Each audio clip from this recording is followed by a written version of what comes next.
അച്ഛ.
വേണ്ട, ആരും എന്നെ ഒന്നും പറഞ്ഞ് സമാധാനിപ്പിക്കണ്ട.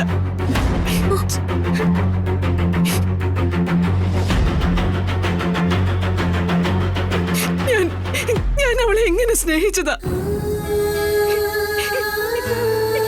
എന്റെ സ്വന്തം മോളെ പോലെ കണ്ടല്ല ഞാൻ സ്നേഹിച്ചത്. അവളുടെ പൊന്നും പണവും സ്വത്തും ഒന്നും ഞാൻ ആഗ്രഹിച്ചിരുന്നില്ല, ഒന്നും. എന്നിട്ടും എന്നോടും മോനോടും ഇങ്ങനെ ചെയ്യാൻ അവൾക്ക് എങ്ങനെ തോന്നി?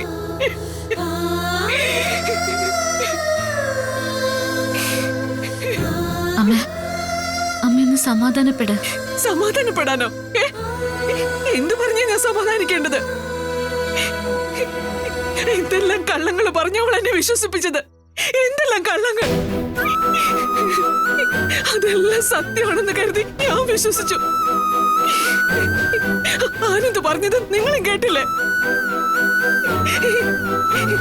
ഇവളൊരുത്തി കാരണം അവൻ എന്തുമാത്രം അനുഭവിച്ചിട്ടുണ്ട്, എത്രമാത്രം വേദന അവൻ സഹിച്ചിട്ടുണ്ടാവും.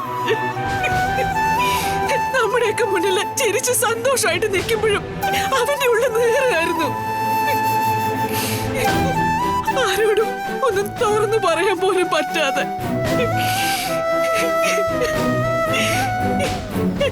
എന്റെ ഈശ്വര, ഇതിനൊക്കെ കാരണം അവൾ ഒറ്റയൊരുത്തിയല്ല. ഒരു മോൻ ഇത്രയൊക്കെ അനുഭവിച്ചു എന്നറിഞ്ഞ് ഏതെങ്കിലും ഒരു അമ്മയ്ക്ക് സഹിക്കാൻ പറ്റൂ?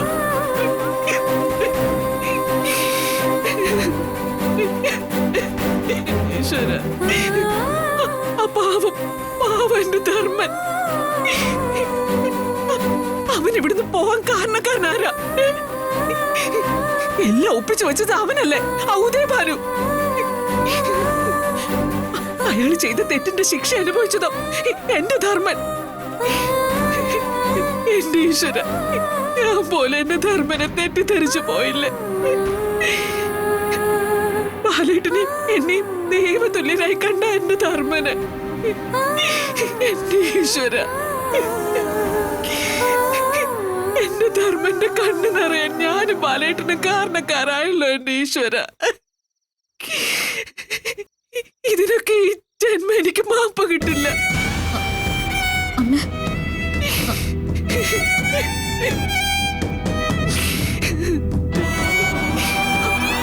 അവൾ ഈ കുടുംബത്തോടെ എന്തൊക്കെ ദ്രോഹം ചെയ്ത് എന്റെ ആനന്ദിന്റെ ജീവിതം തകർത്തു. ധർമ്മനെ ഈ വീട്ടിൽ നിന്ന് പുറത്താക്കി ഈ കുടുംബം മുഴുവൻ നശിപ്പിച്ചു. ഇതിനെല്ലാം കാരണക്കാരി അവളൊരൊറ്റ ആളാ, അവളൊറ്റ ഒരുത്തി.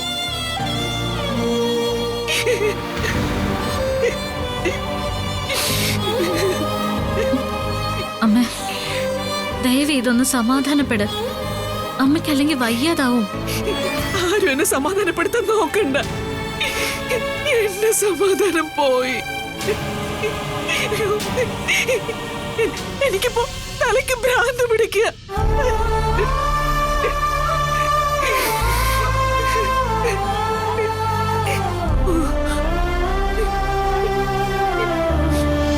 ഇതിനൊക്കെ കാരണം അയാളാ.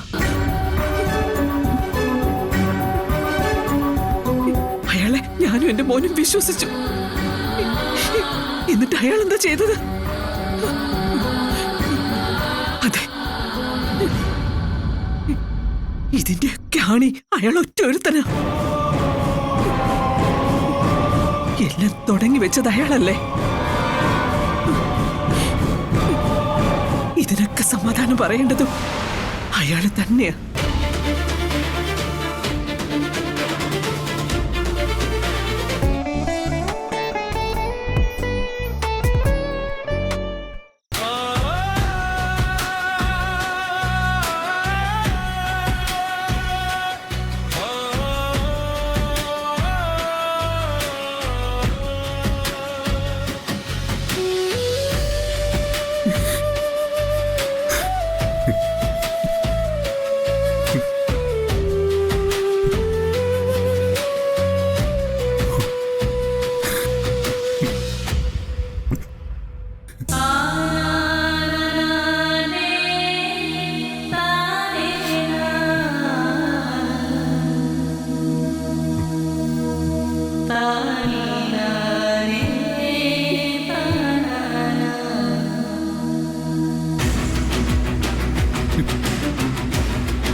പറ, നിങ്ങൾ എന്തൊരച്ഛനാ?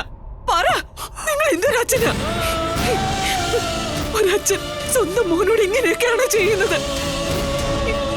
ഏതെങ്കിലും അച്ഛന്മാർ ഇങ്ങനെയൊക്കെ ചെയ്യുമോ? ഉത്തരം പറ. ഈ വീടിന്റെ നാഥനായിരുന്നു നിങ്ങള്. ഈ വീട്ടിൽ എന്ത് തീരുമാനം എടുക്കണമെങ്കിലും അവസാന വാക്ക് ബാലേട്ടന്റെ ആയിരുന്നു.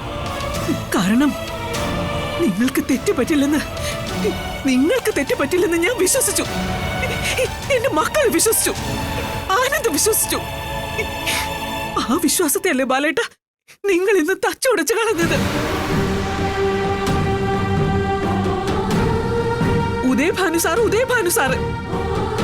ഉദയഭാനു സാറിന്റെ പേര് പറയുമ്പോഴേ നിങ്ങൾക്ക് 100 നാവായിരുന്നല്ലോ.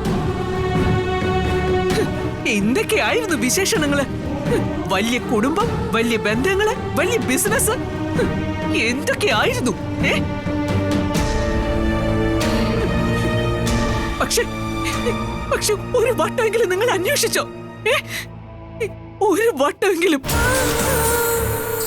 ഞാൻ എന്റെ മോനെ കല്യാണം ആലോചിക്കുന്ന വീട്ടുകാർ ആരാണെന്ന് നിങ്ങൾ അന്വേഷിച്ചോ? പറ ബാലേട്ട, നിങ്ങൾ അന്വേഷിച്ചോന്ന്. നമ്മുടെ മോന്റെ ജീവിതമല്ലായിരുന്നു ഇത്.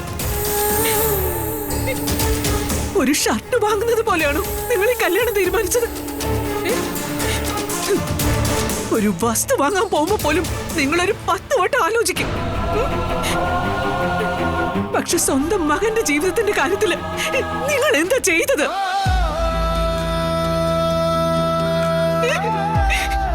നോക്ക്, നമ്മുടെ ആനന്ദിനെ നോക്ക്. അവൻ നിങ്ങളെ കണ്ടിരുന്നത് ദൈവത്തിന്റെ സ്ഥാനത്തല്ലേ? അച്ഛൻ പറയുന്ന ഒരു വാക്കിനെ എപ്പോഴെങ്കിലും എതിരെ നിന്നിട്ടുണ്ടോ അവൻ? നിന്നിട്ടുണ്ടോ? ഒരിക്കൽ പോലും ഇല്ല, ഇല്ല. കാരണം അച്ഛൻ തെറ്റ് ചെയ്യില്ലെന്ന് അവൻ വിശ്വസിച്ചു. അച്ഛൻ തന്റെ നന്മ മാത്രമേ ആഗ്രഹിക്കുള്ളൂ എന്ന് അവൻ വിശ്വസിച്ചു. അച്ഛന്റെ തീരുമാനം തന്റെ ജീവിതത്തെ നശിപ്പിക്കില്ലെന്ന് അവൻ വിശ്വസിച്ചു. ആ വിശ്വാസം വെച്ച് അവൻ ജീവിച്ചത്. നിങ്ങളെ അത്രയേറെ വിശ്വസിച്ച മകനെ നിങ്ങൾ ചതിച്ചത്. നിങ്ങൾക്ക് തെറ്റുപറ്റുമെന്ന് ഞാൻ ഒരിക്കലും കരുതിയിട്ടില്ല. കാരണം എന്റെ ഭർത്താവല്ലേ, എന്റെ മക്കളുടെ അച്ഛനല്ലേ. അയാൾക്ക് തെറ്റുപറ്റില്ലെന്ന് ഞാൻ കരുതി. പക്ഷെ ഇതെനിക്ക് അംഗീകരിക്കാൻ പറ്റുന്നില്ല ബാലേട്ട, പറ്റുന്നില്ല. നിങ്ങൾക്ക് എങ്ങനെ ഒരു തെറ്റ് പറ്റിയെന്ന് എനിക്ക് ആലോചിക്കാൻ പോലും പറ്റുന്നില്ല. ഇവൻ എന്ത് തെറ്റാ ചെയ്തത്? എല്ലാ ചെറുപ്പക്കാരെയും പോലെ നല്ലൊരു കുടുംബജീവിതം അവൻ ആഗ്രഹിച്ചു. എന്നിട്ട് അവന് കിട്ടിയതോ?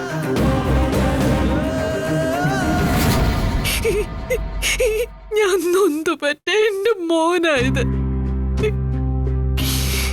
അവന്റെ അമ്മയായി എനിക്കിത് എങ്ങനെ സഹിക്കാൻ പറ്റും?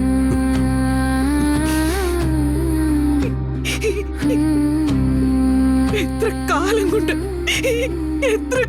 കൊണ്ട് എന്റെ കുഞ്ഞു പലതും മനസ്സിലിട്ട് നീറ്റി നടക്കുക. രാത്രി ഇവന് ഉറങ്ങാതെ നടക്കുന്നത് ഞാൻ കണ്ടിട്ടുണ്ട്. ഒറ്റയ്ക്കിരുന്ന് ചിന്തിക്കുന്നതും കണ്ടിട്ടുണ്ട്. എന്നിട്ടും ഞാൻ എന്നെ തന്നെ സമാധാനിപ്പിച്ചു. എന്റെ ബാലേട്ടനുണ്ടല്ലോ, എല്ലാം ശരിയാവുമെന്ന്.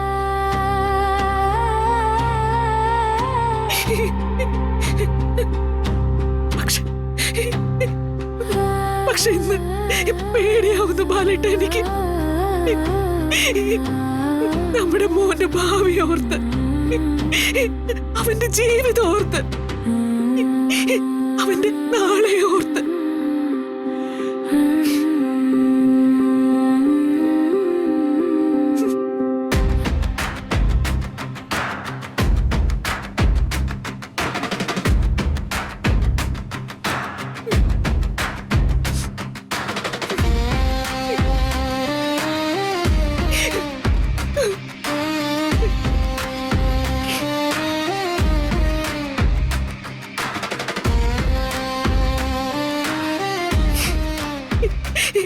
എന്റെ മോനെ, നിന്നെ ഇങ്ങനെ കാണാൻ എനിക്ക് വയ്യടാ, വയ്യ. അമ്മയെ ഞാൻ തോറ്റുപോയടാ, തോറ്റുപോയി.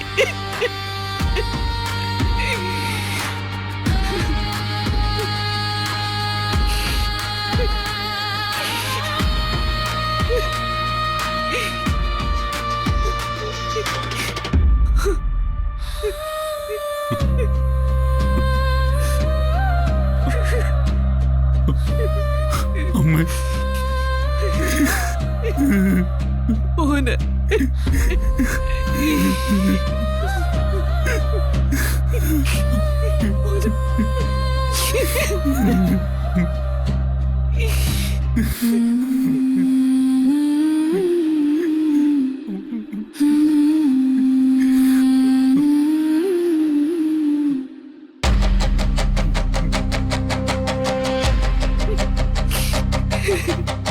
ബാലേട്ട, എനിക്ക് നിങ്ങളെ കുറ്റപ്പെടുത്താതിരിക്കാൻ പറ്റുന്നില്ല ബാലേട്ട.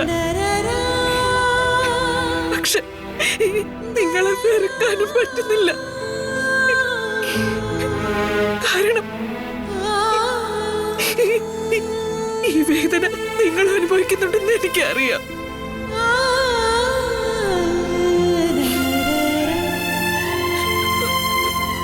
പക്ഷെ ഒരു കാര്യം മാത്രം, ഒരു കാര്യം മാത്രം സഹിക്കാൻ പറ്റുന്നില്ല. ഈശ്വര, നമ്മുടെ മോന്റെ ഭാവി പോയല്ലോ ബാലേട്ട. നമ്മുടെ മോന്റെ ജീവിതം ഇങ്ങനെ ആയിപ്പോയല്ലോ.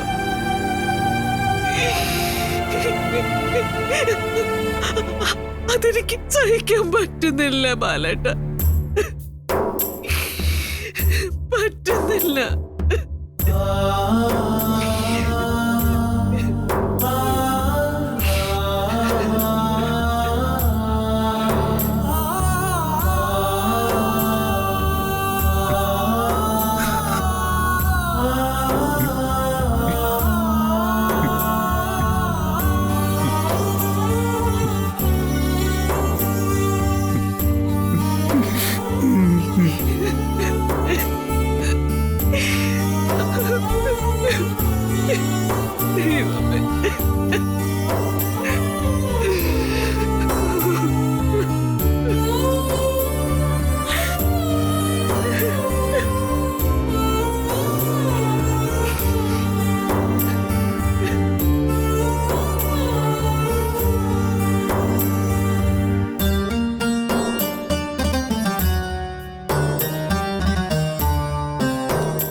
ഏട്ടത്തി,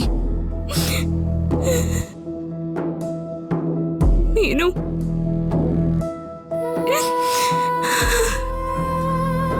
എത്ര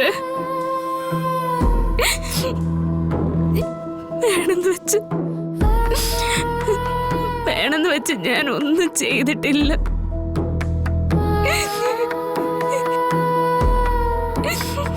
നിങ്ങളെല്ലാം ചതിക്കണോന്ന് ഒരിക്കലും ഏട്ടത്തി വിചാരിച്ചിട്ടില്ല.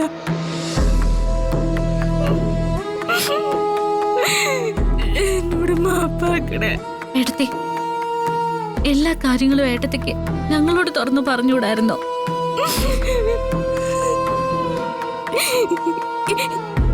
ഇതിന്റെ സത്യാവസ്ഥ എന്താന്ന് നിങ്ങളെങ്കിലും അറിയണം. ഇതൊന്നും വേണ്ടാന്ന് അച്ഛനോടും അമ്മയോടും ഒക്കെ ഞാൻ പല തവണ പറഞ്ഞതാ. പക്ഷെ അവരെന്റെ വാക്ക് കേട്ടില്ല.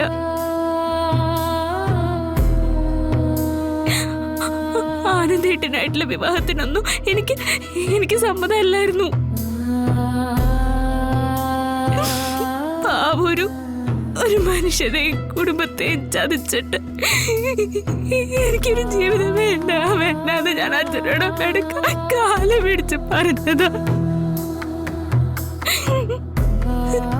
വിദ്യയുടെ കാര്യമൊക്കെ പറഞ്ഞ് എന്നെ അവര് നിശബ്ദാക്കിയതാ. ഞാൻ കല്യാണം കഴിച്ചില്ലെങ്കിൽ വിദ്യക്ക് നല്ലൊരു ജീവിതം ഉണ്ടാവില്ല. അവളൊരു നല്ല കുടുംബത്തിലേക്ക് കയറി ചെല്ലേണ്ടതല്ലേ. അങ്ങനെയൊക്കെ പറഞ്ഞിട്ട് എന്നെ എങ്ങനെയൊക്കെയോ സമ്മതിപ്പിച്ചതാ.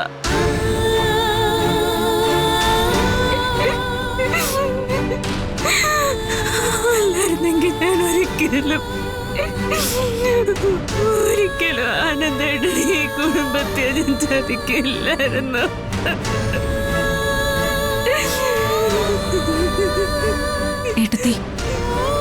ഏട്ടത്തി പറയുന്നൊക്കെ സത്യമായിരിക്കും. പക്ഷെ ഇവിടെ ആരെങ്കിലും ഇതൊക്കെ അംഗീകരിക്കുമോ? പറഞ്ഞതിൽ ഒരു വാക്ക് പോലും കള്ളമില്ല. ആനന്ദേട്ടന്റെ വീട്ടിലേക്ക് ആനന്ദേട്ടന്റെ ഇവിടെ കൈപിടിച്ച് വന്ന ഓരോ നിമിഷം ഞാൻ പേടിച്ച ഒരു നിമിഷം പേടിച്ച് കഴിഞ്ഞിട്ടെന്നറിയോ സമാധാനായിട്ട് ഒരു നിമിഷം ഇരുന്നിട്ടില്ല.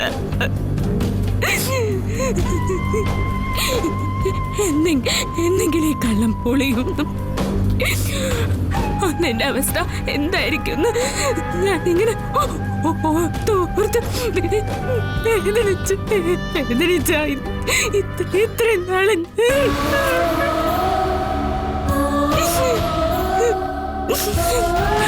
ഓരോ തവണ അച്ഛനും അമ്മയും എന്നെ കൊണ്ടിങ്ങനെ പുതിയതായിട്ട് കള്ളങ്ങൾ ഇങ്ങനെ പറയിക്കുമായിരുന്നു.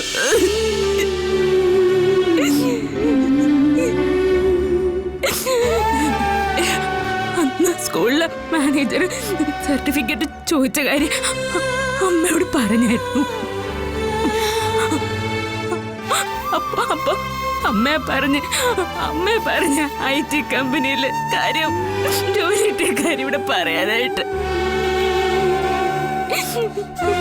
ഓരോ തവണയും ഞാൻ കള്ളം പറയാൻ മടിച്ചപ്പോ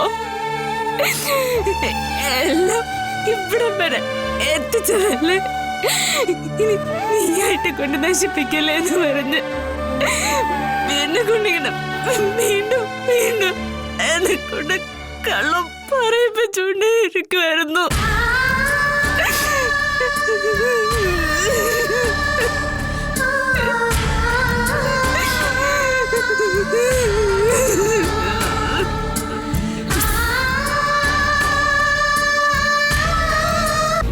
പറയടി, നീ വേറെ എന്തെല്ലാം കള്ളത്തരങ്ങൾ പറഞ്ഞിട്ടുണ്ട്? പറയടി. ഈ പെരിങ്ങൾ ഇവിടെ എന്തൊക്കെയാ കാണിച്ചു കൂട്ടിയത്? നീ നിന്റെ കുടുംബം ഒരു കാലത്തും ഗുണം പിടിക്കില്ല. ഈ ഗോമതിയുടെ മറ്റൊരു മുഖം നിന്റെ തന്തയും തള്ളയും നാളെ കാണും. സാറും ഭാര്യയും കൂടി ഇങ്ങോട്ടൊന്ന് വരണം. എന്തെങ്കിലും ഫംഗ്ഷനോ മറ്റോ ആണോ? ചെറിയൊരു ഫംഗ്ഷൻ ഉണ്ട്.